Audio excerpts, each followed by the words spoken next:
الوعده وفا. اینم رفیقام. حالمو به هم زدی. حالت نمیخوره؟ آره بابا. میگم این چه مدل تیشرتیه پوشیدی؟ تیشرت نیست شلواره. چرا اونجاست؟ اینجا هیچی. گل برای گل. میگم ما بستان آباد بودیم همش میرفتم جلوی تالار این خانمایی که زرد عقدی میکردن و نگاه میکردم الان نصیبم شد. این رنگش کاراملی قربونت دارم. من خودم بالیاش کردم. خوشگل شد فقط یه ذره سوزونده دیگه. دست نزن فعلا نامحرم. ببینم اسمت چی بود؟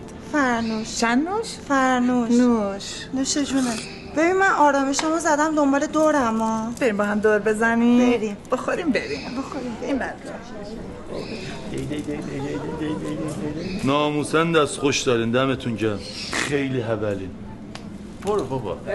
اصلا پسری که هول نباشه جای آبجی ماست.